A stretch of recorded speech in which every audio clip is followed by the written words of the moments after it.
Hello everyone, how you? कैसा है मेरे बच्चा पार्टी? आई होप आप अपना ख्याल रख रहे होंगे और बड़ी मेहनत के साथ पढ़ाई कर रहे होंगे।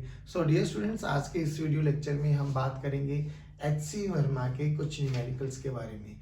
जैसा कि हम लोगों का ट्रेडिशन है, पहले हम चैप्टर खत्म करते हैं और उसके बाद एचसी वर्मा को सोल्व करते हैं। तो आज एचसी वर्मा के हम बात करेंगे क्वेश्चन नंबर 18 से 26। ऑलरेडी हम 1 to 12 कर चुके हैं।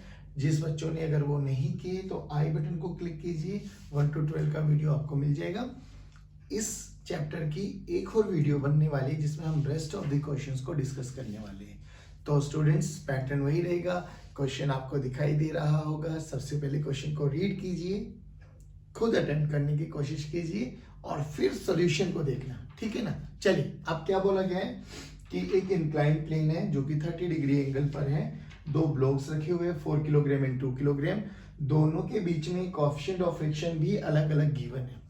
हमसे बोला गया है कि find acceleration of 2 kilogram. Initially coefficient of friction ये है। फिर सेकंड केस में क्या बोला कि इनके दोनों का कोएफिशिएंट ऑफ फ्रिक्शन चेंज कर दिया है, यानी 4 किलोग्राम क्या हो गया है 0.20 और 2 किलोग्राम का हो गया 0.30। यानी एक क्वेश्चन के दो पार्ट्स। लेकिन बच्चों, हम ये ऑलरेडी कॉन्सेप्ट पढ़ चुके हैं ड्यूरिंग दी लेक्चर्स। हमें देख के ये समझ में भी आता है। इस केस में हम लोगों ने 3 वैरायटी की थी, है ना। अगर हम मान लेते हैं कि ये एक मास है m1, ये दूसरा मास है m2, इसका कोएफिशिएंट ऑफ फ्रिक्शन μ1 और इसका कोएफिशिएंट ऑफ फ्रिक्शन μ2। तो आपको देख के याद भी आ जाएगा, हमने यहाँ पे बात की थी या तो μ1 μ2 से बड़ा होगा या μ1 इज इक्वल टू μ2 होगा या μ1 इज लेस देन μ2 होगा। यही तो कंडीशन बनने वाली है। अब याद कीजिए, हम लोग बात कर रहे थे नॉर्मल रिएक्शन की। किसकी बात कर रहे थे बच्चों? नॉर्मल रिएक्शन की। तो हमने बोला कि अगर ये सरफेस स्मूथ होता तो दोनों का एक्सेलरेशन g sin थीटा होता, है ना। इफ surface is smooth, ठीक है ना बच्चों। अगर यहाँ पे कोई फ्रिक्शन नहीं होता तो इसका भी g sin थीटा होता है, इसका भी g sin थीटा होता है। Acceleration is independent of mass, हमें पता है। तो बोथ हैविंग सेम एक्सेलरेशन, और एक्सेलरेशन कितना हो जाता है बच्चों? g sin theta. चलिए, लेकिन अगर इनके साथ फ्रिक्शन इन्वॉल्व हो जाता है तो इंडिपेंडेंट, अगर इंडिविजुअल की बात करते हैं तो इंडिविजुअल फ्रिक्शन के साथ एक्सेलरेशन, जल्दी फॉर्मूला बताइए जल्दी। तो एक्सेलरेशन फ्रिक्शन के साथ क्या होता है? जी sine theta minus mu g cos theta, है ना। ये फ्रिक्शन के साथ और ये विदाउट फ्रिक्शन। फिर बात करी थी कि नॉर्मल रिएक्शन कब होने वाला है। देखिए, अगर स्मूथ सरफेस होगा तो नॉर्मल रिएक्शन नहीं होगा क्योंकि दोनों एक ही एक्सेलरेशन से आएगा। ये वही फ्री फॉल कंडीशन वाले क्वेश्चंस बनने वाले। अब बात करते हैं अगर फ्रिक्शन में भी कब नॉर्मल रिएक्शन कब लगता है बताइए? जब एक बॉडी दूसरे को प्रेस करती है, यानी धक्का मारेगी। और धक्का मारने की कंडीशन क्या थी? अगर इसकी इंडिपेंडेंट एक्सेलरेशन a1 है, इसकी इंडिपेंडेंट एक्सेलरेशन a2 है, तो इन दोनों में नॉर्मल रिएक्शन कब आएगा बच्चों? जब इसका a2 independent is greater than acceleration of m1, यानी a2 is greater than a1, तब इन दोनों के बीच में नॉर्मल कांटेक्ट फोर्स आने वाला है ना। अब ये कब ज्यादा होगा? जो कि हमें पता है एक्सेलरेशन किस पे डिपेंड करता है? म्यू पे, है ना। अब जिसका म्यू ज्यादा होगा उसका एक्सेलरेशन कम हो जाएगा, जिसका म्यू कम होगा उसका एक्सेलरेशन ज्यादा हो जाएगा, यानी μ2 शुड बी लेस देन μ1। तो यहां पर नॉर्मल रिएक्शन होने वाला है ना। तो देखिए, अगर μ1 μ2 के बराबर हुआ तो दोनों का एक्सेलरेशन सेम, यानी a1 is equal to a2। Normal reaction क्या हो जाएगा बच्चों? 0। और इस केस में एक्सेलरेशन कितना हो जाएगा बच्चों? इस केस में एक्सेलरेशन तो वही हो जाएगा sir, g sin theta minus mu g cos theta. सोचो, अगर μ1 इज लेस देन μ2 हो गया, μ1 लेस देन हो गया, μ1 छोटा है, तो एक्सेलरेशन a1 यानी a1 is greater than a2, और A1 is greater than A2 तो भी A1 पहले नीचे आ जाएगा, यानी M1 ब्लॉक नीचे आ जाएगा, M2 धीरे धीरे नीचे आएगा, यानी अभी भी कोई कांटेक्ट नहीं है, तो नॉर्मल इस केस में भी 0 हो जाएगा, है ना। और A1 की एक्सेलेरेशन कितनी हो जाएगी बच्चे? A1 की एक्सेलेरेशन हो जाएगी g sin theta minus μ1 g cos theta, और A2 कितना हो जाएगा बच्चों?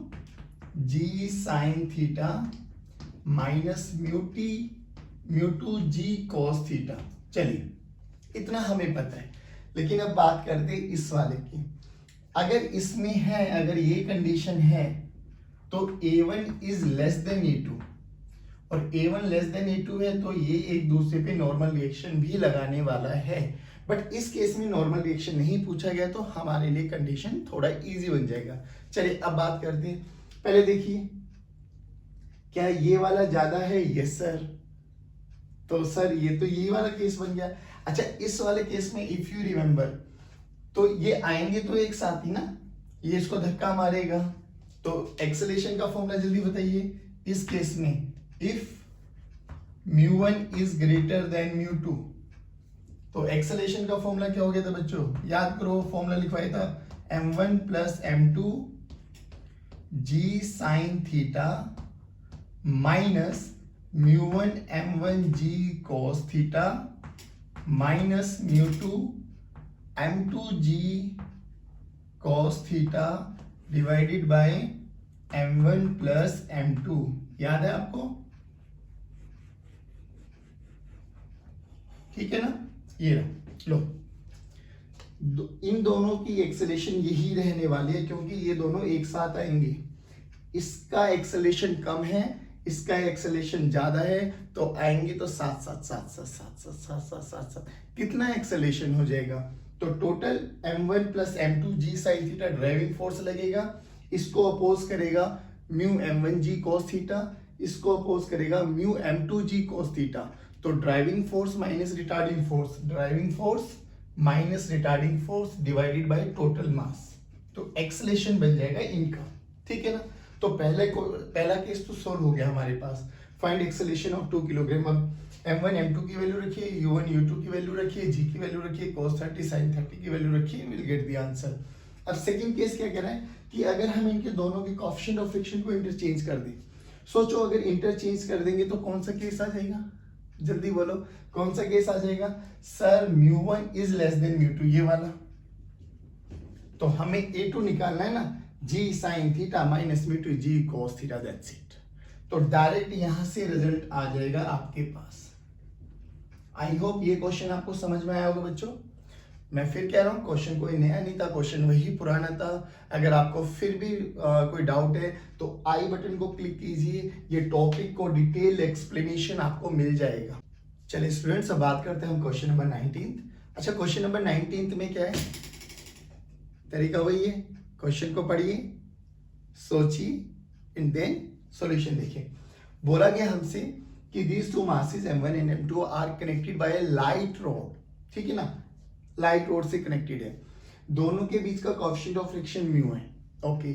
इंक्लिनेशन का एंगल है theta. Done. Find the acceleration of the system. दोनों नीचे आ रहे हैं तो उनकी एक्सेलरेशन कैलकुलेट कीजिए। And force by the rod, इस रॉड ने फोर्स लगाया है, वो वाला फोर्स कैलकुलेट कीजिए। अच्छा, एक बात बताइए बच्चों, ये रॉड कब फोर्स लगाएगी? जब इसमें इलोंगेशन आएगी, है ना। इलोंगेशन आएगी कब? जब A1 is greater than A2 होगा, A1 is greater than A2 होगा, तभी तो ये आगे भगेगा, वो पीछे आएगा, ये खींचेगा तो फोर्स लगाएगा, पक्का ना। और अगर A2 ग्रेटर देन A1 आ गया तो रॉड है, इसमें क्या आ गई? स्ट्रिंग, मतलब श्रिंक हो जाएगी, तो कोई फोर्स नहीं लगने वाला। दोनों बराबर रहेगी तो भी फोर्स नहीं लगने वाला। कॉन्सेप्ट वही है जो अभी पढ़ा है। तो क्यों ना हम A1 और A2 निकाल लेते पहले। इसकी इंडिपेंडेंट A1, इसका इंडिपेंडेंट A1, हमें पता है इंडिपेंडेंट एक्सेलरेशन, मतलब acceleration of the block is independent of mass, but फिर भी इसका ड्राइविंग फोर्स कितना रहेगा? m1 g sin theta. Retarding क्या रहेगा? Mu m1 g cos theta divided by m1 कर देंगे तो m1 विल कैंसिल आउट। तो इसका इंडिपेंडेंट एक्सेलरेशन A1 कितना आएगा बच्चों? m1 g sin theta minus mu m2g cos theta, sorry mu m1g cos theta divided by m1। तो a1 की वैल्यू कितनी आएगी बच्चों, g sin theta minus mu g cos theta. Similarly a2 भी कितना आ जाएगा बच्चों, g sin theta minus mu g cos theta. अरे सर a1 a2 तो बराबर आ गए, a1 a2 तो क्या आ गए बच्चों, सेम आ गए। a1 a2 सेम आ गए तो क्या होगा, इनके बीच में लगने वाला फोर्स तो जीरो हो जाएगा, यानी फोर्स बाय द रोड तो क्या हो जाएगा बच्चों, जीरो, है ना। अब समझ में आ गया ना वो कब लगाने वाला है, जब a1 बड़ा होना चाहिए था a2 से, तभी वो उसमें इलोंगेशन आएगा, खींचेगा तो फोर्स लगाएगा, एल्स फोर्स नहीं लगाने वाला। ओके, अब हमसे बोला गया एक्सेलेरेशन का फॉर्मूला आ गया हमारे पास, g sin theta minus mu g cos theta. तो एक्सेलेरेशन तो बड़ा सिंपल आ गया, डायरेक्ट याद भी रहे तो कोई दिक्कत वाली बात नहीं है, म्यू जी cos थीटा। बोलो आया समझ में। क्वेश्चन एक है बट कॉन्सेप्ट बहुत सारे इन्वॉल्व हो जाते हैं, इसलिए कहता हूं कि हर क्वेश्चन को समझो और उसके प्लस माइनस सभी चीजों को एनालाइज करो। ऐसा नहीं होता तो क्या होता, ऐसा होता तो क्या होता, जो क्वेश्चन में पूछा गया जरूरी नहीं केवल वो देखो, क्वेश्चन के अलावा भी दिमाग लगाने की कोशिश करो, तभी जाके कॉन्सेप्ट बहुत स्ट्रॉन्ग आपके याद रहेंगे और लॉन्ग लास्टिंग टाइम तक रहने वाले आपके साथ। चलिए स्टूडेंट्स, अब हम बात करते हैं क्वेश्चन नंबर 20, और क्वेश्चन नंबर 20 आपको देखा लगने वाला है, क्योंकि इसमें बोला क्या गया है कि एक ब्लॉक रखा हुआ है एक सरफेस पर जिसका कोएफिशिएंट ऑफ फ्रिक्शन म्यू है, m उसका मास है, तो हमें फोर्स लगाना है इन सच अ डायरेक्शन कि उसकी मिनिमम वैल्यू और वो स्लाइड करना स्टार्ट कर दे, एंड इन विच डायरेक्शन, वो किस डायरेक्शन में लगाया जाए। तो बच्चों याद है ना आपको, डायरेक्ट हम लोगों ने प्रूव किया था, अगर नहीं याद है तो आई बटन को क्लिक कीजिए और आप पूरे लेक्चर को विजुलाइज कर लेना, ठीक है ना। अभी हम इसके केसेस के बारे में डिस्कस करने वाले हैं, क्योंकि हम लोग क्लास में डिस्कस कर चुके हैं। चलिए तो अब बात करते हैं किसके बारे में बच्चों, हम लोगों ने यहाँ पे केसेस देखे थे कि किसी भी ऑब्जेक्ट को स्लाइड करने के लिए हमारे पास 3 केसेस बन सकते हैं। देखो ध्यान से, इस पे एक हॉरिजॉन्टल फोर्स लगाया जाए ऐसे, ठीक है ना, इस पे एक फोर्स लगाया जाए ऐसे एट एन एंगल थीटा, और इस पे एक फोर्स लगाया जाए ऐसे एट एन एंगल थीटा, ठीक है। यहाँ पे coefficient of friction mu and mu. तो यहाँ पर जब ऐसे फोर्स लगाया था तो यहाँ पर फ्रिक्शन की वैल्यू क्या थी बच्चों, म्यू इंटू एम इंटू जी, म्यू एम जी, ठीक है ना। लेकिन जैसे ही यहाँ पे फोर्स लगाया था, पुश किया था, इसको पुश किया था, तो हुआ क्या था, इस केस में जो F की वैल्यू थी, एक तो F cos थीटा इधर आया था और एक F sin थीटा नीचे आ गया था।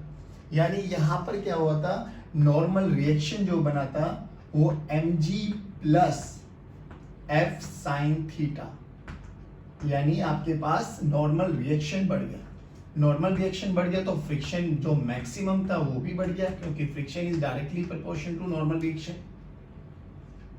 ठीक है ना। तो अगर यहाँ पर 10 न्यूटन फोर्स लगाना पड़ता हमें इसको स्लाइड कराने के लिए, तो इट इज क्वाइट ऑब्वियस यहाँ पे फ्रिक्शन बढ़ गया, तो वो 10 न्यूटन से ज्यादा जाने वाला है, ठीक है ना।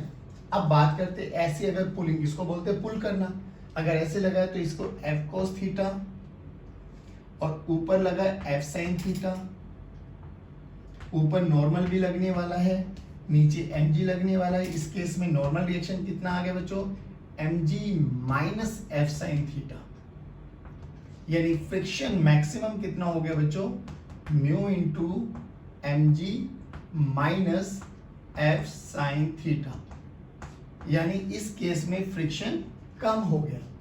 तो इन तीनों केसेस में देखो, विजुलाइज कीजिए, यहाँ पे फ्रिक्शन की वैल्यू कितनी होगी बच्चों, mu into mg plus F sin theta.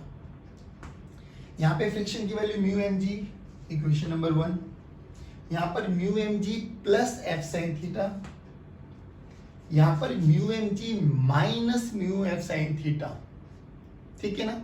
यानी हमें पता लगा कि इस केस में फ्रिक्शन कम है, इस केस में फ्रिक्शन कम है, तो इट इज क्वाइट ऑब्वियस इस वाले केस में ही अप्लाइड फोर्स कम लगने वाला है ना, और वो कितना होता है, तो F मिनिमम हमसे कितना निकलता है बच्चों, डायरेक्ट फॉर्मूला भी याद है हम लोगों को, mu mg under root of 1 plus mu square. Direct result याद होना चाहिए बच्चों आपको, ठीक है ना। फिर हमने ये एंगल निकाला था, ये थीटा डायरेक्शन ही पूछी गई है, तो थीटा की वैल्यू कितनी है थी बच्चों, टेंजेंट इनवर्स म्यू पे। याद करो, बोला गया था कि थीटा म्यू पे डिपेंड करता है, बट म्यू थीटा पे डिपेंड नहीं करता। Theta depends on mu, but mu theta पे डिपेंड नहीं करता, क्योंकि म्यू तो इन सरफेसेस के बीच की प्रॉपर्टी है। बात समझ में आया? आई होप ये वाला प्रूफ आप कर लेंगे। श्योर, जो भी रिजल्ट थे वो हम लोगों ने आपको एनालाइज करा दिए।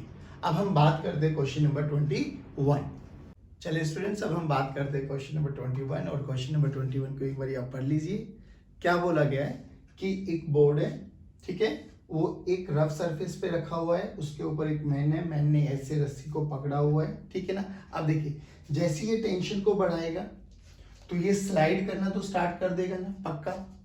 तो हमसे बोला गया कि वो मैक्सिमम फोर्स निकालिए कि मैन इस रोप पे लगाए, यानी tension, such that board slip ना करे। बात समझ में आया? यानी इसको अपने आप को बैलेंस रखना है, डन है ना, बैलेंस रखना है इसको, पक्का। सच दैट कि ये स्लाइड ना करे। अब हम क्या करें बच्चों, देखिए ध्यान से सुनते हैं। तो अगर हमें स्लाइड नहीं कराना तो इधर एक फ्रिक्शनल फोर्स लगने वाला है, रोप में टेंशन आएगी, इधर भी टेंशन, रोप सेम है तो टेंशन विल रिमेन सेम। यानी क्वेश्चन देख के हमें समझ में आ गया कि हमें क्या निकालना है, टेंशन, ठीक है। अब हम क्या करते हैं, हम एफबीडी ऑफ मैन बनाते हैं। ध्यान से सुनना, अगर मैं एफबीडी ऑफ मैन की बात करूं, ठीक है, देखो मैन का मास कैपिटल एम है बच्चों, नीचे लगेगा m इंटू जी, ठीक है।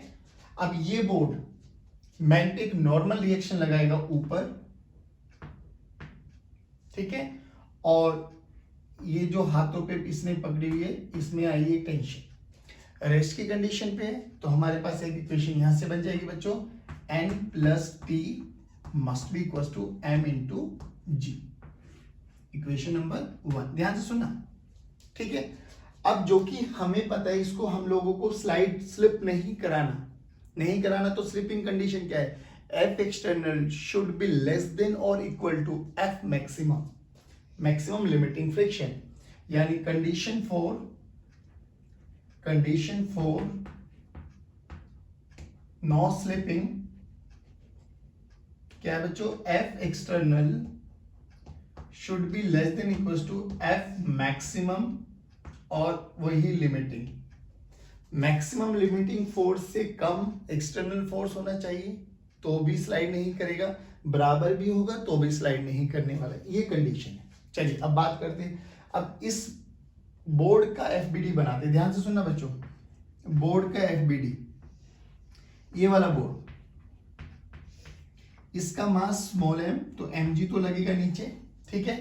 जो ये ग्राउंड पे रखा हुआ है, ग्राउंड इस पे एक एन डैश लगाएगा, नॉर्मल रिएक्शन ऊपर। और भी कोई फोर्स लग रहा है क्या? यस सर, जो मैन पे इसने बोर्ड ने लगाया था एन अपवर्ड डायरेक्शन में, बोर्ड ने नॉर्मल रिएक्शन दिया मैन को, तो मैन भी तो उतना ही नॉर्मल रिएक्शन देगा डाउनवर्ड डायरेक्शन में, क्योंकि ये दोनों कैसी है, एक्शन रिएक्शन पेयर फोर्सेस, ठीक है ना। इधर कितना लग रहा है, टेंशन बच्चों, इधर टेंशन लगेगा और इधर कौन लगेगा, फ्रिक्शन। इसके अलावा और कोई नहीं। इन सब के बावजूद ये किस पे रेस्ट पर रहना है, तो हम लोगों ने वर्टिकल फोर्सेस को इक्वेट कर दो। तो वर्टिकल क्या हुआ बच्चों, एन डैश ऊपर है, एन और एम जी नीचे है, तो एन प्लस एम जी, ठीक है ना। देखिए अब इसको स्लाइड करना कौन चाहेगा, टेंशन, और रोकना कौन चाहेगा, फ्रिक्शन। और नॉट स्लाइडिंग कंडीशन है तो ये वाला है, यानी टेंशन हो गया F external should be less than equal to कौन, एफ मैक्सिमम या स्टैटिक, ठीक है ना बच्चों। अब ध्यान से सुनो, यहां से F की वैल्यू निकालते हैं। F की वैल्यू कितनी है बच्चों, F this is equal to mu into N dash, क्योंकि ये वाले सरफेस का नॉर्मल रिएक्शन है और ये वाले सरफेस का नॉर्मल रिएक्शन कितना है, एन डैश। एन डैश की वैल्यू कितनी है, एन प्लस एम जी, तो एफ की वैल्यू कितनी आएगी बच्चों, mu N plus m g. Equation में रख दो, काम खत्म। तो T should be less than equals to mu N plus m g, ठीक है ना। अब देखो यहां से n की वैल्यू निकाल दूं मैं, यहां से n की वैल्यू क्या आ जाएगी, यहां से n की वैल्यू आ जाएगी capital M g minus T, ठीक है ना। ये वाली वैल्यू यहां पर पुट कर देते हैं हम। चलो तो यहां से इक्वेशन क्या है बच्चों, t less than equals to mu, अब n की वैल्यू रखो capital M g minus T, capital M g minus T plus small m g plus small m g, ठीक है ना। अब हमें t की वैल्यू निकालनी, तो t को अलग कर दो। देखिए यहाँ पे म्यू इंटू टी माइनस का इधर आगे प्लस हो जाएगा, तो t plus mu into T less than equals to mu M, mu g common ले लो बच्चों, m प्लस स्मॉल एम, ठीक है ना। तो यहां से t की वैल्यू कितनी आएगी बच्चों, t इज इक्वल्स टू, देखिए कॉमन ले लिया 1 प्लस म्यू, और इतना फोर्स होना चाहिए equal to mu g m plus m, ठीक है ना। ये देखिए आ गया आंसर। टेंशन की वैल्यू कितनी आएगी बच्चों,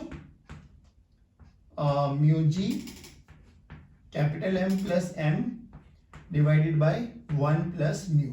लो जी, ये वो वाला मैक्सिमम फोर्स है, मैक्सिमम है तो बराबर चाहिए, मैक्सिमम निकालना है, दैट्स व्हाई मैंने इक्वल टू लिखा है। मैक्सिमम फोर्स वो वाला फोर्स है कि इतने तक ये होल्ड हो सकता है, इससे हल्का सा भी ज्यादा लगा है तो ये आगे जाएगा, रोप नीचे आएगी।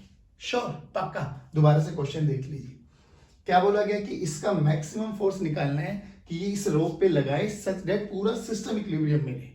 तो हम लोगों ने बड़ा बेसिक सा एनालिसिस किया, पूरा सिस्टम देखिए, मैन भी रेस्ट पर रहना चाहिए, बोर्ड भी रेस्ट पर रहना चाहिए। तो मैन का फ्री बॉडी डायग्राम बनाइए, तो मैन पे एक टेंशन लगा ऊपर, mg लगा नीचे, और ये बोर्ड इस पे एक नॉर्मल रिएक्शन देगा ऊपर। Equation number 1। फिर हमने इस बोर्ड का एफबीडी बनाया। बोर्ड का एफबीडी बनाते हुए इसका ध्यान रखना है बस आपको, जितना बोर्ड नॉर्मल रिएक्शन मैन पे देगा अपर डायरेक्शन में, उतना ही मैन भी नीचे डाउनवर्ड डायरेक्शन में देगा, क्योंकि these two forces are action reaction pair forces. बेटा ध्यान से सुनना बच्चों इसको, ठीक है ना। बस फिर वहां से फ्रिक्शन निकाल लिया, और नो स्लिपिंग वाली कंडीशन क्या है कि F external should be less than और इक्वल टू रखेंगे तो मैक्सिमम फोर्स आ जाएगा। दैट्स व्हाई यहां पर हम लोगों ने मैक्सिमम लिख दिया इक्वल टू, तो मैक्सिमम फोर्स ये हो जाएगा आपका। बोलिए समझ में आया, पक्का। चलिए अब बात करते हैं हम क्वेश्चन नंबर 22। चलिए स्टूडेंट्स, अब हम बात करते हैं क्वेश्चन नंबर 22। क्वेश्चन एक बार पढ़ लीजिए आप लोग, ठीक है ना। अब देखिए क्या बोला गया, ऐसे क्वेश्चंस हम बहुत किए, इसमें तो बहुत इजी आ गया क्योंकि यहाँ पर काफी तो फ्रिक्शन है ही नहीं, तो यहाँ का फ्रिक्शन नहीं लगने वाला। बोला क्या गया है कि हमें दोनों ब्लॉक्स की एक्सेलरेशन कैलकुलेट करना है। एक बारी हॉरिजॉन्टल फोर्स ऊपर वाले पे लगाया जाए और एक बारी हॉरिजॉन्टल फोर्स नीचे वाले पे लगाया जाए। क्या बोलते हो, खुद कर लेंगे? श्योर, छोड़ दो इसको। अच्छा कर दो, चलो स्टार्ट करते हैं। तो अगर हम बात करते हैं ऐसे वाले क्वेश्चंस में, तो सबसे पहले हमें क्या निकालना होता है, साथ साथ चलने की कंडीशन, जो कि यहाँ पर फ्रिक्शन नहीं है बच्चों, यहाँ पर फ्रिक्शन नहीं है, तो ये हर एक फोर्स पे चलने वाला है, हर एक फोर्स पे। अब बात ये आती है कि वो साथ साथ चलेगा या अलग अलग, उसके लिए हमें निकालना है एफ मैक्सिमम। और एफ मैक्सिमम कैसे निकालेंगे, सबसे पहले उस ब्लॉक को ढूंढिए जिसपे केवल फ्रिक्शनल फोर्स लगा हुआ है। तो देखिए जब ये 2 किलोग्राम आगे चलेगा तो इसके रेस्पेक्ट में 4 किलोग्राम पीछे जाता हुआ दिखाई देगा, तो 2 किलोग्राम 4 किलोग्राम पे एक फ्रिक्शन लगाएगा, क्योंकि इसको केवल चलाने के लिए कौन रिस्पॉन्सिबल है बेटा, फ्रिक्शन। और उतना ही फ्रिक्शन ये एक्शन रिएक्शन करके इधर मिल जाएगा। अब surface number 1, surface number 2, acceleration मान लेते A1, इसका मान लेते A2। ध्यान से सुनना, standard format, surface number 1, surface number 2। Surface number 2 पे तो फ्रिक्शन है ही नहीं बच्चों, और सरफेस नंबर 1 पे F1 बोल देता हूं। मैक्सिमम लिमिटिंग फ्रिक्शन कितना जाएगा बच्चों, 0.20 × 2g। ठीक है ना, ये कैंसिल आउट हुआ, ये आया 4 न्यूटन मैक्सिमम। चलिए अब एफबीडी ऑफ 4 किलोग्राम बनाते हैं जिसपे फ्रिक्शन लगा हुआ है।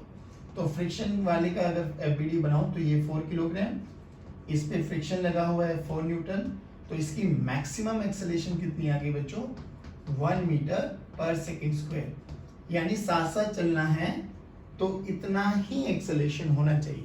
अब हम बात करते हैं एफ मैक्सिमम की, तो एफ मैक्सिमम निकाल लेते हैं ना। तो एफ मैक्सिमम के लिए क्या करो बच्चों, 2 किलोग्राम का एफबीडी बनाते हैं, ये एफ मैक्सिमम होगा, और इधर फ्रिक्शन कितना लग रहा है बच्चों, 4 न्यूटन, एक्सेलरेशन कितनी होनी चाहिए, साथ साथ चलने की 1 मीटर पर सेकेंड स्क्वायर, और इसका मास कितना है 2 किलोग्राम। चलिए तो अब हम बात करते हैं एफ मैक्स -4 m इंटू ए, तो एफ मैक्स कितना आ गया बच्चों, 6 न्यूटन, ठीक है ना, 6 Newton.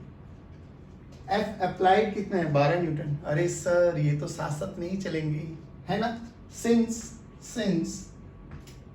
F max is less than F applied, तो स्लिपिंग हो जाएगी, स्लिपिंग टेक प्लेस।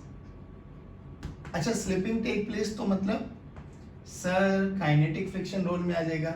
अब बच्चों एक बार बताओ ना, इसमें तो है ही स्टैटिक भी वही है, यानी लिमिटिंग ही काइनेटिक हो जाएगा, तो इसका एक्सेलरेशन a1 कितना निकाले, देखो 12 आगे जा रहा है, 4 पीछे जा रहा है, तो a1 कितना आ जाएगा बच्चों, 12 माइनस 4, 12 माइनस 4, ये फोर्स हो गया डिवाइडेड बाय 2, तो कितना आ गया बच्चों, 8/2, यानी 4 मीटर पर सेकेंड स्क्वायर, है ना। चलिए अब A2 पे देखिए, A2 तो A2 पे कौन लग रहा है बच्चा, फ्रिक्शन, फ्रिक्शन कितना है 4 न्यूटन, मास कितना है 4, तो ये आ गया 1 मीटर पर सेकेंड स्क्वायर। लो जी, यानी A1 A2 अलग अलग आ गए इस केस में, ठीक है ना। अब उन्होंने बोला कि अगर मैं ये 12 न्यूटन का फोर्स यहाँ ना लगा के यहाँ पे लगा दूं तो, चलिए जी अब सेकंड पार्ट देखते हैं बच्चों, प्रोसीजर वही है, बस आपको साथ देना मेरा। चलिए अब इस पे अगर हम फोर्स लगा दें बच्चों 12 न्यूटन, ऊपर ये वाला ब्लॉक रखा हुआ है जिसका मास है 2 किलोग्राम, ये 4 किलोग्राम, यहाँ तो कोई फ्रिक्शन है ही नहीं बच्चों, यहाँ पे फ्रिक्शन 4 न्यूटन ही जाने वाला है। अब बताइए ये आगे चलेगा तो ये पीछे, तो 4 इस पे लगाएगा एक आगे की डायरेक्शन में, और ये इस पे लगाएगा पीछे की डायरेक्शन में, एक्शन रिएक्शन, ठीक है ना। अब देखिए फिर वही देखो कि वो वाला ब्लॉक जिस पे केवल फ्रिक्शन लगा ये वाला, तो फ्रिक्शन कितना लग सकता है यहाँ पे 4 मैक्सिमम, तो ए मैक्स कितना आ गया बच्चों इस केस में 4/2, यानी 2 मीटर पर सेकेंड स्क्वायर। साथ साथ चलने की कंडीशन आ गई बच्चों कि साथ साथ चलेंगे तो इससे ज्यादा नहीं होना चाहिए, 2 या 2 से कम। चलिए अब निकालो एफ मैक्सिमम, एफ मैक्सिमम के लिए 4 किलोग्राम बना लीजिए बच्चों, एफ मैक्स इधर लगेगा, पीछे लगेगा फ्रिक्शन कितना 4 न्यूटन, नीचे 0 है तो 4 ही रहेगा, और इसका खुद का मास कितना है बच्चे 4, एक्सेलरेशन कितनी होनी चाहिए 2, तो एफ मैक्स यहाँ से कितना आ गया बच्चों, F max -4, this is equals to 8, तो एफ मैक्स कितना आ गया बेटे 12 न्यूटन। अरे सर वाह, यानी मैं बोल सकता हूं कि इस केस में F max is equal to F applied, है ना बच्चों, यानी system will move together, system will move together, यानी मैं लिख सकता हूं A1 is equal to A2। अब A1 is equal to A2 है तो ध्यान से सुनना, ये तो इंटरनल फोर्सेस हो गए बच्चों, ये तो इंटरनल फोर्सेस हो गए, कितना फोर्स लग रहा है 12, क्या इधर कोई अपोजिंग फोर्स है नहीं, तो मास कितना है 6, तो एक्सेलरेशन कितना आ गया है डायरेक्ट 12/6, यानी 2 मीटर पर सेकेंड स्क्वायर। लो जी बोलो आया क्वेश्चन समझ में पक्का। देखिए जब ऊपर लगाएंगे तो मैक्सिमम फोर्स जो आने वाला था वो 6 था, जब नीचे लगाएंगे तो जो मैक्सिमम फोर्स आने वाला था वो 12 था, और हम लगा भी 12 रहे थे, तो जब ऊपर लगाए तो एक्सीड कर गया, तो स्लिप कर गया, स्लिप कर गया तो काइनेटिक फ्रिक्शन रोल में आ गया। जब नीचे लगाएंगे तो बराबर आ गया, बराबर आ गया तो साथ साथ चलेंगे, साथ साथ चलेंगे तो टोटल जो भी एक्सटर्नल फोर्स है, अपोजिंग फोर्स इसमें 0 है क्योंकि कोएफिशिएंट ऑफ फ्रिक्शन यहाँ पे 0 दे गया, और डिवाइडेड बाय मास कर देंगे तो हमें एक्सेलरेशन मिल गया दोनों ही केसेस में। आई होप ये क्वेश्चन समझ में आया होगा। चलिए अब बात करते हैं क्वेश्चन नंबर 23। चलिए स्टूडेंट्स, अब हम बात करते हैं क्वेश्चन नंबर 23, और ये क्वेश्चन नंबर 23 वही है जो कल वाले लेक्चर नंबर 10 में हम लोगों ने डिस्कस किया था। बेसिकली क्या बोला गया कि जो ये F न्यूटन है ना, 10 न्यूटन हॉरिजॉन्टल फोर्स लगाया जा रहा है, एक बार 7 पे, एक बार 3 पे, एक बार 2 पे।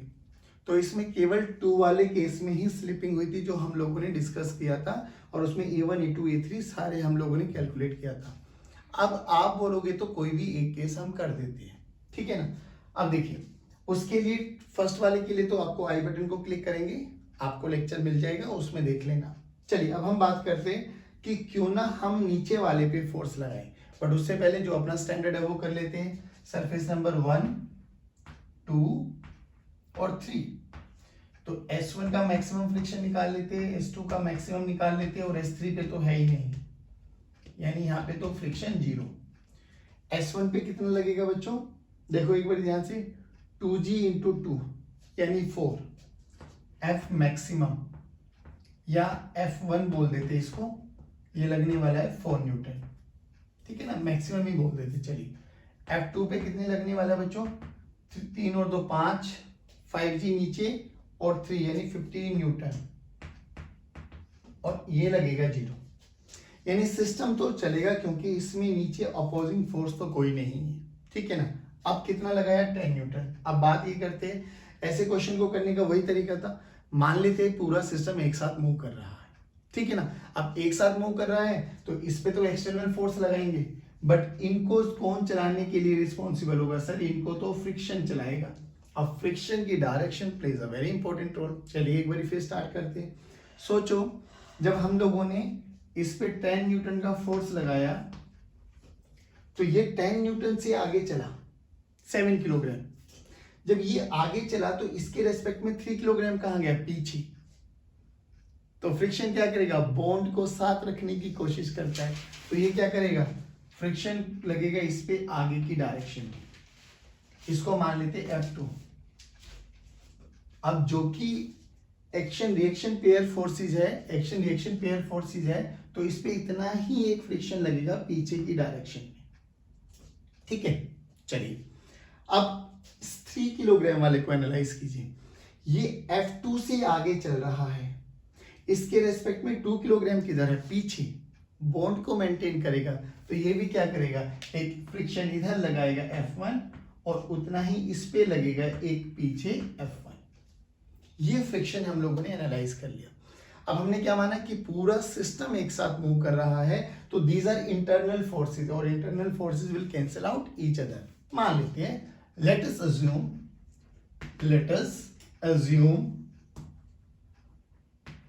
that complete system will move together, ठीक है ना। पूरा सिस्टम एक साथ चल रहा है तो एक्सेलरेशन सेम आ जाएगी। तो देखिए टोटल मास कितना बना बच्चों, 7 + 3 + 2 12। कितना फोर्स लग रहा है बच्चों, 10 न्यूटन। और इधर कितना है बच्चों, अपोजिंग फोर्स तो है ही नहीं सर, 0। तो एक्सेलरेशन कितना आ गया सर, एक्सेलरेशन आ गया हमारे पास 10/12 यानी 5/6, है ना, 5/6 पक्का, ठीक है। अब क्या करो, इस एक्सेलरेशन को रखते हुए F1 F2 की वैल्यू कैलकुलेट कर लो। अगर F1 F2 की वैल्यू इस रेंज में आ गई, रेंज सुन लेना, 0 से 4 के बीच में लाई कर गया तो सिस्टम साथ साथ चलेगा, और ये 0 से 15 के बीच में लाई कर गया तो भी सिस्टम साथ साथ चलने वाला है, बस सिंपल। अब देखिए F1 की वैल्यू निकालिए, 2 किलोग्राम का ब्लॉक देखिए, 2 किलोग्राम पे क्या लग रहा है बेटा, F1 बस, तो FBD ऑफ 2 किलोग्राम बनाओ।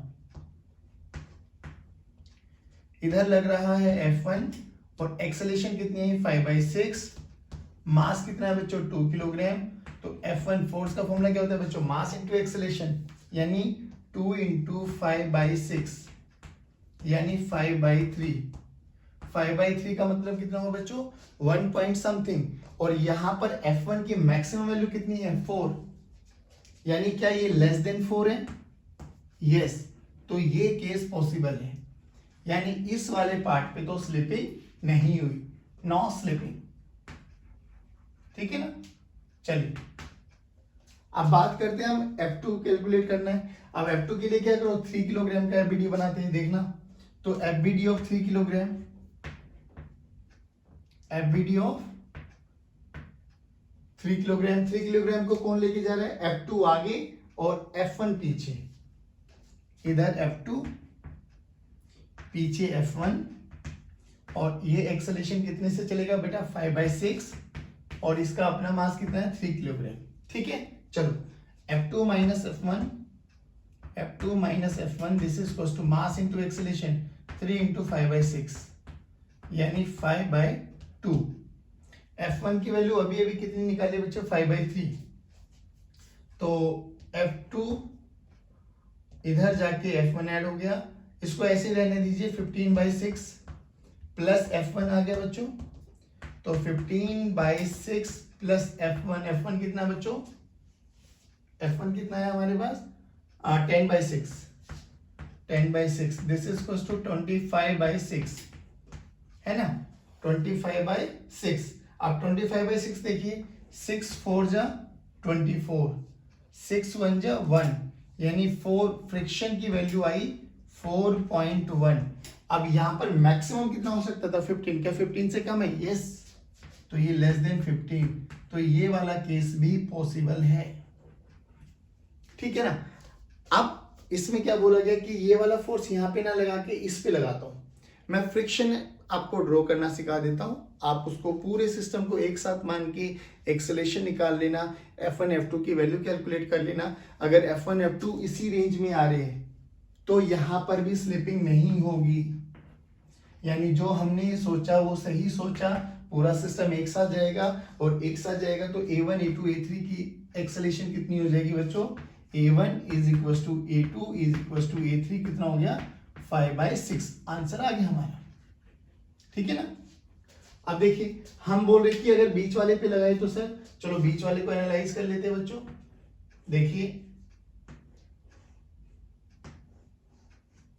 अब यहां लगाया मैंने 10 न्यूटन, सोचो जब 10 न्यूटन लगाया मैंने आगे, तो ये 2 ये 3 ये 7, तो 3 किलोग्राम आगे जा रहा है ना, 3 किलोग्राम आगे, 3 के रेस्पेक्ट में 7 पीछे, तो 3 क्या करेगा, इस पे एक फोर्स लगाएगा F2, और इस पे भी एक फोर्स लगेगा F2 पीछे की डायरेक्शन में, ठीक है ना। आप सोचो जब 3 किलोग्राम आगे जा रहा है तो 2 किलोग्राम भी पीछे जा रहा है, तो 2 किलोग्राम पे इधर कितना लगेगा F1, और इस पे एक और फ्रिक्शन फोर्स लगेगा पीछे की डायरेक्शन में F1, ठीक है ना। अब वही मान लो एक्सेलेरेशन सेम, एक्सेलेरेशन अभी भी यही आएगा 5/6, फिर F1 की वैल्यू तो यही आएगी अभी भी, ठीक है ना, F1 की वैल्यू तो वही आएगी, यानी यहाँ पे तो स्लिपिंग नहीं होगी। फिर क्या करेंगे, F2 की वैल्यू निकालेंगे, तो इसके लिए FBD बना लो या इससे निकाल लो, मर्जी आपकी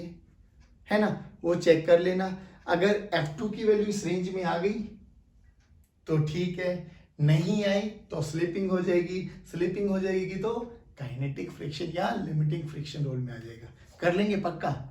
चलिए अब हम बात करते हैं क्वेश्चन नंबर 24। चलिए स्टूडेंट्स अब बात करते हैं क्वेश्चन नंबर 24। क्वेश्चन देख के याद आया, कल के लेक्चर में ही डिस्कस किया था ऐसा, बस उसमें हमने नीचे वाले ब्लॉक पे लगाया हुआ था और यहाँ पर भी कोएफिशिएंट ऑफ फ्रिक्शन माना था, लेकिन इसमें क्या बोला, यहाँ पर कोएफिशिएंट ऑफ फ्रिक्शन 0 है, यानी ये स्मूथ सरफेस है, इनके बीच में कोएफिशिएंट ऑफ फ्रिक्शन म्यू है। हमसे बोला गया कि F की वैल्यू कैलकुलेट कीजिए सच दैट इसका जो इक्विलिब्रियम है ना वो डिस्टर्ब ना हो, यानी वो मैक्सिमम कितना फोर्स लगा सकते हैं हम कि इस पर इक्विलिब्रियम कंडीशन डिस्टर्ब ना हो। तो बड़ा बेसिक सा फंडा बच्चों, सोचो अगर फ्रिक्शन ना होता तो क्या टेंडेंसी होती, ये आगे चलता ये पीछे चलता, पक्का ना। अब जब ये आगे चलता तो ये इसको किधर जाता हुआ दिखाई देता, पीछे, तो ये इस पे एक फ्रिक्शन लगाता आगे और इस पे एक फ्रिक्शन रहता है ये आगे, जो कि इंटरनल फोर्स है, ठीक है ना। चलिए फिर हमें बोला गया इधर टेंशन है T, तो इधर भी टेंशन T। ध्यान से सुनना बच्चों, इधर फ्रिक्शन रहेगा 0। अब जो कि ये रेस्ट पर है तो एक्सेलेरेशन ऑफ द सिस्टम क्या हो गया, एक्सेलेरेशन तो 0 हो गया सर। चलो, यानी आगे लगने वाला force must be equal to पीछे लगने वाला फोर्स। तो FBD ऑफ स्मॉल m बना देती है बच्चों, FBD ऑफ स्मॉल m। देखो ध्यान से, इधर लगा F, एक लगी टेंशन और एक लगा फ्रिक्शनल फोर्स, ठीक है ना। तो मैं लिख सकता हूं F this is equal to T plus small f। Small f represents here friction.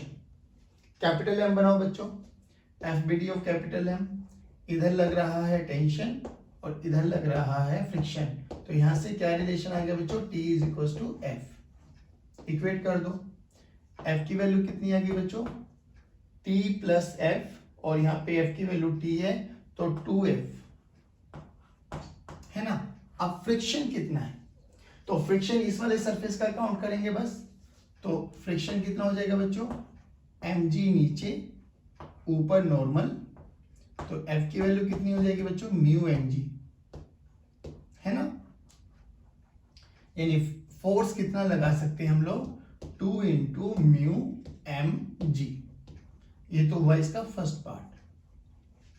अब सेकंड पार्ट ये बोल रहा है कि अगर इससे फोर्स को डबल कर दूं, यानी 2 म्यू mg है ना, उसको मैं 4 म्यू mg कर दूं, तो पक्की बात है फिर तो चलेगा भैया। ये वो वाला फोर्स है जिस पर वो इक्विलिब्रियम रहेगा, इसे हल्का सा भी ज्यादा लगा दिया तो अब ये चलेगा।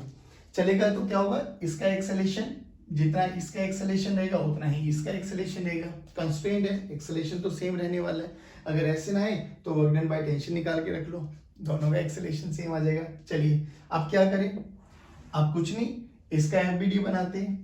इसकी टेंडेंसी किधर है बच्चों, आगे चलने की, तो F minus T minus F, minus T minus F, this is equal to M into A, ठीक है ना। अब इसका देखिए बच्चों, ये पीछे जाएगा, यानी T minus F, this is equal to capital M into E। दोनों को ऐड कर दो बच्चों, T will cancel out, F dash कर लो अब इसको ना, F डैश ट्वाइस हो गया ना, बाद में लिख देंगे। F डैश की वैल्यू कितनी है बच्चों, F डैश कितना है, ट्वाइस ऑफ F। चलो ठीक है ना, तो यहां से F डैश की वैल्यू कितनी आ गई बच्चों, minus 2F, this is equal to M plus M into A।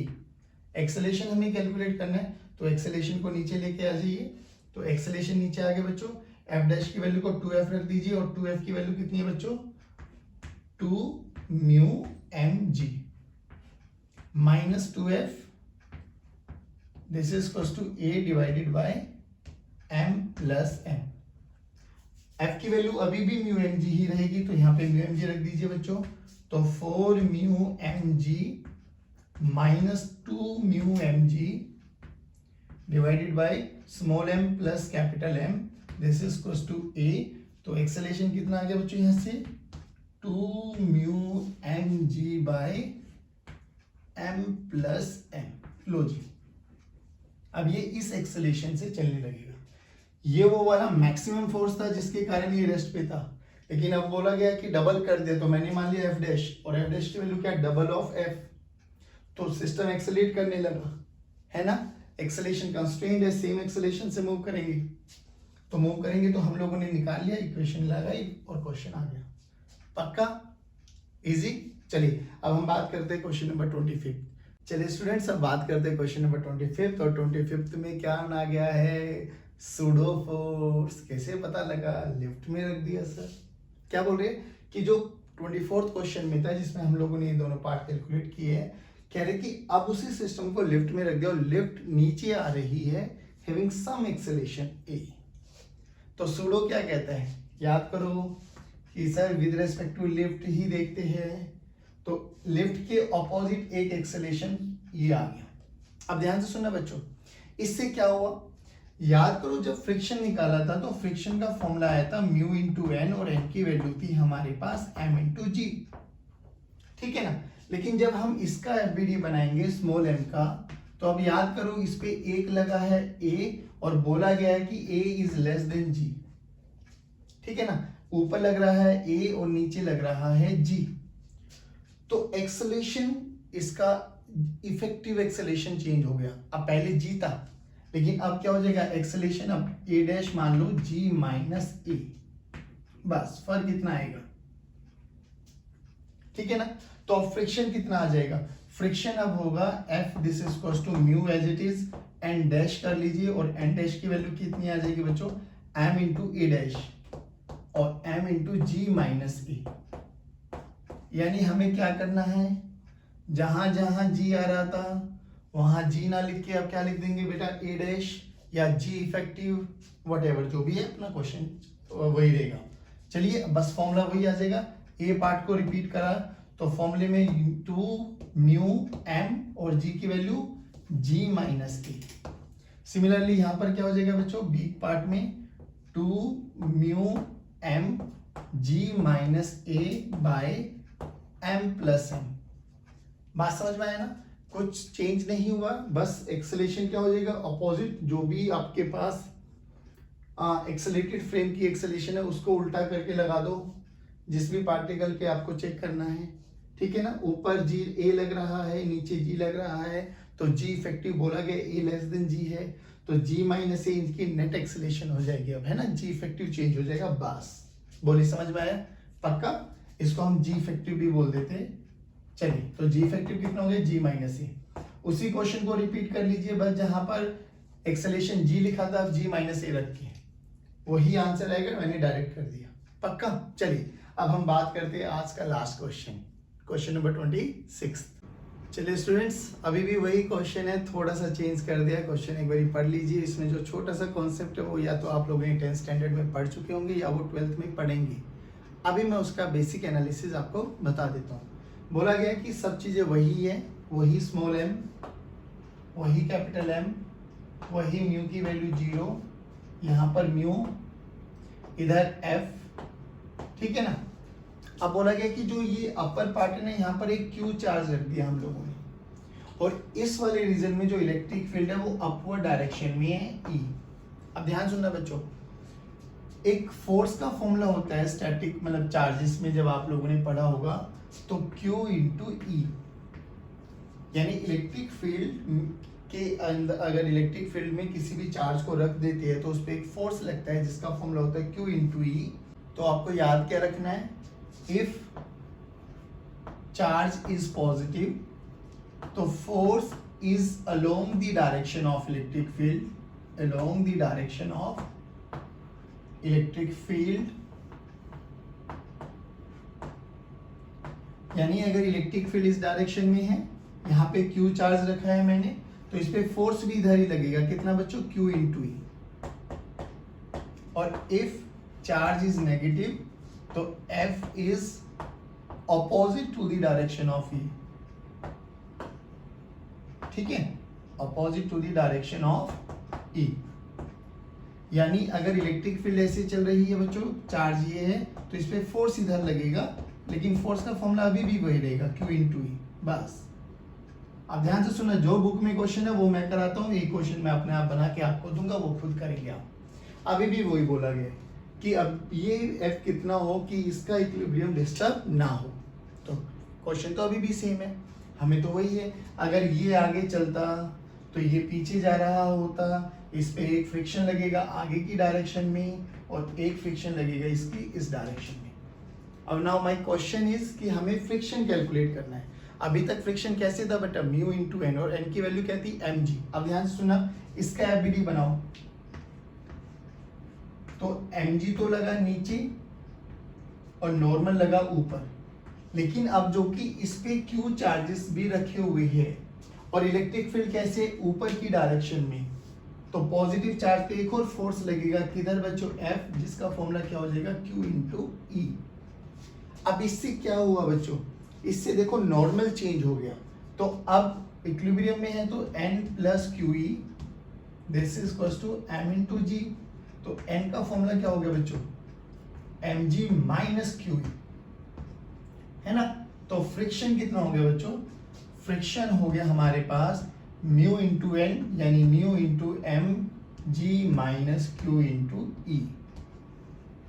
ठीक है ना, लो जी, बस अब देखिए फोर्सेस सेम, हमें एफ निकालना है, तो आगे लगने वाला मस्ट बी इक्वल्स टू पीछे लगने वाला, ये टेंशन टी है बच्चों, ठीक है ना। तो वही दोबारा काम, यहां से क्या है बच्चों, F minus T minus F must be equals to zero, rest पर है तो एक्सेलेरेशन जीरो बच्चों, एक्सेलेरेशन जीरो रहेगी सिस्टम की, और यहाँ से एफ किसके बराबर है, टी के बराबर, सेकेंड इक्वेशन में से एफ किसके बराबर, टी यहाँ पे रख दो, तो एफ किसके बराबर आ गया बच्चों 2f, और f की वैल्यू ये रही है हमारे पास, तो f कितना आ गया बच्चों 2 into mu into m g minus Q. लीजिए, अब क्वेश्चन में ये कह रहा हूं कि अगर ये पॉजिटिव चार्ज ना होते और यहाँ पे नेगेटिव चार्ज रख देता, माइनस क्यू चार्ज रख देता, तो क्या चेंजेस आएंगे, कितना फोर्स लगेगा, ये क्वेश्चन आप अटेम्प्ट करना। आई होप आज के ये वाले क्वेश्चंस काफी इंटरेस्टिंग रहे होंगे, कॉन्सेप्चुअली आप बहुत स्ट्रॉन्ग हो गए होंगे। एक बार खुद ट्राई करना बच्चों, होपफुली आप बिना हेल्प के क्वेश्चंस कर पाएंगे। चलिए guys, keep motivating us, keep watching videos, God bless you, जय हिंद, जय भारत, मुस्कुराते रहिए और पढ़ते रहिए।